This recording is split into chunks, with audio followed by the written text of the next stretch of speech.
Hello students, I hope you all are fine. We were doing question answers of lesson 1, A Triumph of Surgery, and we are going to continue with that.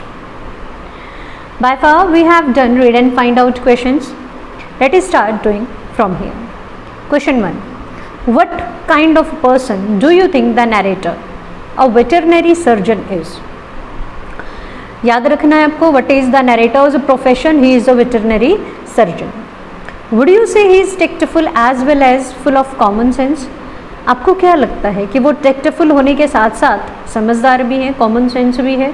tactful होता है कि जो बड़ी आसानी से चीज़ों को संभाल सकते हैं, हैंडल कर सकते हैं, जिन्हें पता है, जिनके पास ट्रिक्स हैं कि किस तरह से ट्रीट किया जाना चाहिए, किस बात को कैसे संभालना चाहिए. Let us do the answer.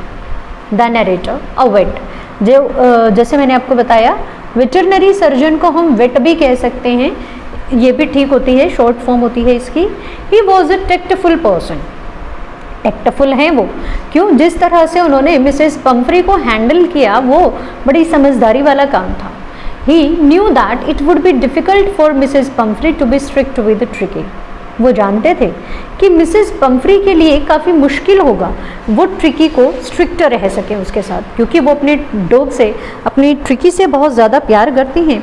वो उसके साथ स्ट्रिक्ट नहीं रह सकती, इसीलिए सो he took tricky to his surgery. इसीलिए वो अपनी सर्जरी में उसको ले आए.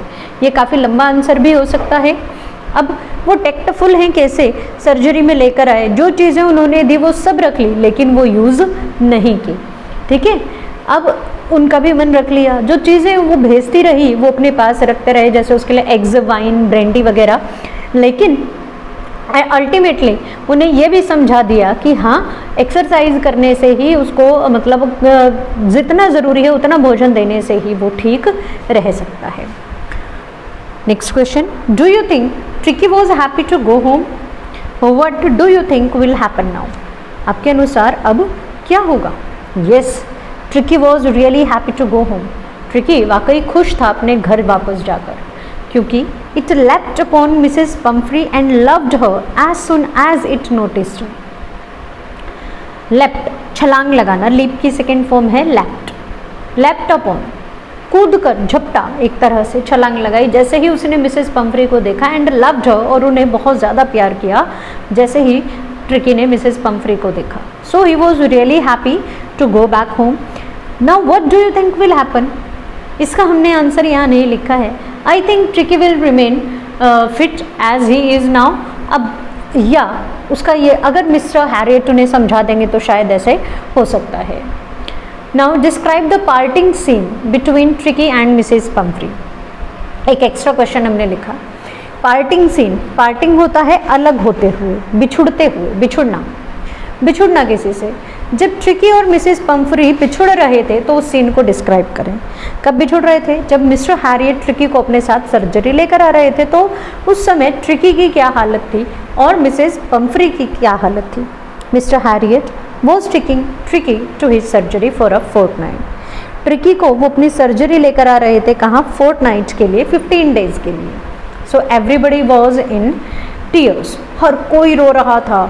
Her staff rushed to put Tricky's balls, toys, clothes, etc. in the narrator's car.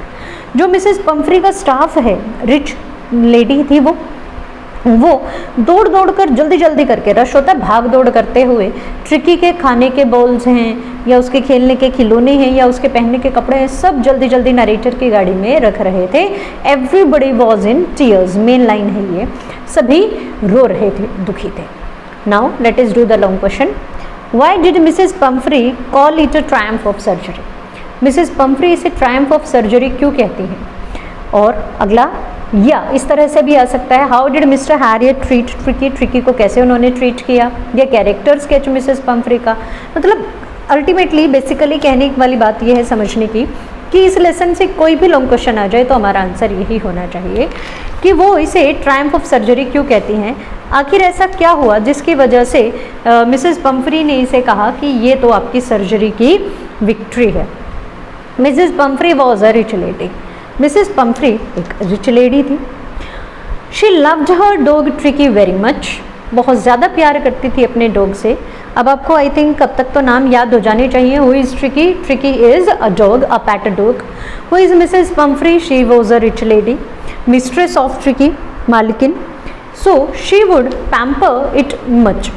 अब अपने डॉग से बहुत प्यार करती थी तो वो पैम्पर भी बहुत करती थी. पैम्पर होता है लाड करना, बहुत ज़्यादा. हिंदी में एक इसके लिए वर्ड होता है दुलार. बहुत ज़्यादा दुलार करती थी अपने डॉग ट्रिकी से. So Tricki had become hugely fat. अब उस दुलार का नतीजा ये हुआ कि ट्रिकी बहुत ज़्यादा मोटा हो गया, क्योंकि उसे खाने के लिए बहुत सारा खाना मिलता था. She would give it much food and less exercise.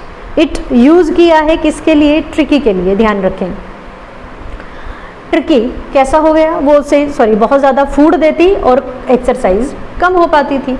One day she found tricky listless. एक दिन उसे लगा कि ट्रिकी बहुत बेचैन हो गया, क्योंकि कुछ कर ही नहीं पा रहा था. बेचैन इतना था, सारा दिन रग पर लेटा रहता. So she called on mister Harriet, a veterinary surgeon. आप यहाँ वेट भी लिख सकते हैं केवल. तो उसने मिस्टर हैरियट को बुलाया. He was a tactful person, बड़े ही समझदार इंसान. वो जानते थे, he knew that Mrs Pumphrey can't be strict with Tricki, so he took it to his surgery for a fortnight. ये हमने अभी किया. लॉन्ग क्वेश्चन उसी में से लाइन लिखी हमने. शॉर्ट क्वेश्चन जो हमने लिखा था, वो बड़े ही समझदार थे. जानते थे मिसेस पम्फ्री ट्रिकी के साथ स्ट्रिक्ट नहीं रहेंगी, इसीलिए वो अपने साथ उसे सर्जरी ले गए फोर्टनाइट के लिए, जहाँ वो उसका ट्रीटमेंट करेंगे. अब उन्होंने कैसे ट्रीट किया, ये क्वेश्चन आता है. शॉर्ट में हमने किया था. Basically this long question is just nothing else but all the short questions have been put here smartly in a proper arranged way. एक अरेंज्ड वे में यहाँ पर शॉर्ट क्वेश्चंस को ही लिखा हुआ है, या ये कहें इस लॉन्ग क्वेश्चन में से आपके शॉर्ट क्वेश्चंस प्रिपेयर हो जाएंगे. He gave Tricki no food for 2 days. कैसे ट्रीट किया? 2 दिन तक उसे खाने के लिए कुछ भी नहीं दिया.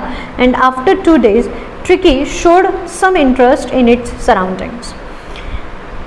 ट्रिकी ने 2 दिन के बाद अपने आसपास में थोड़ा सा इंटरेस्ट दिखाना शुरू किया, जो जहाँ वो रहता था. Mister Harriet kept tricky with other dogs. उन्होंने ट्रिकी को अलग नहीं रखा, इनफैक्ट उसे बाकी डॉग्स के साथ ही रखा.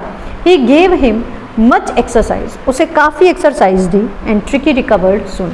यानी उसको काफ़ी ज़्यादा एक्सरसाइज उन्होंने कराई. ऐसा नहीं है कि उसके साथ कुछ उन्होंने बहुत ज़्यादा सख्ती की, लेकिन उन्होंने उसे एक नॉर्मल डॉग की तरह रखा, जैसे कि एक डॉग को एक एनिमल को रखना चाहिए, इसी तरह बाकी डॉग्स के साथ रखा.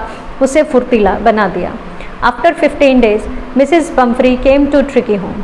15 दिन के बाद मिसेस पम्फ्री ट्रिकी को जब लेने आई सर्जरी में, she was surprise to see Tricki fit and strong. तो वो बहुत ज़्यादा सरप्राइज हुई, बहुत ज़्यादा हैरान हुई जब उन्होंने देखा कि ट्रिकी बिल्कुल फिट है और पहले से ज़्यादा ताकतवर लग रहा है.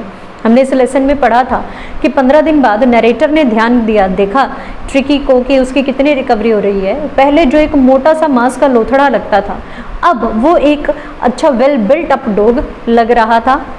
उसकी मसल्स थी, उसकी चेस्ट मतलब अच्छे से एक जैसे एक तंदुरुस्त डॉग होता है, इस तरह का वो दिखाई देने लगा था. Her eyes filled with tears of Joy. उनकी आंखों में खुशी के आंसू आ गए, क्योंकि उन्हें लगा था कि उनका डॉग उनसे बिछुड़ जाएगा हमेशा के लिए.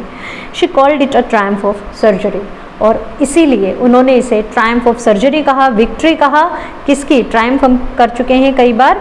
विक्ट्री किसकी? सर्जरी की, यानी उनके हॉस्पिटल की, जहां वो ट्रिकी को इलाज के लिए लेकर आए और उसे पूरी तरह से ठीक कर दिया. So this was your long question, जहां मिसेस पम्फ्री के बारे में भी बता दिया, ट्रिकी के बारे में भी बता दिया हमने, नरेटर के बारे में भी बता दिया कि वो किस तरह के व्यक्ति थे, कैसे उन्होंने उसे ठीक किया और क्यों मिसेस पम्फ्री ने इसे ट्रायम्फ ऑफ सर्जरी कहा. इसीलिए ये अलग अलग पैराग्राफ्स में लिखे गए हैं ताकि अलग अलग बातें क्लियर हो सकें.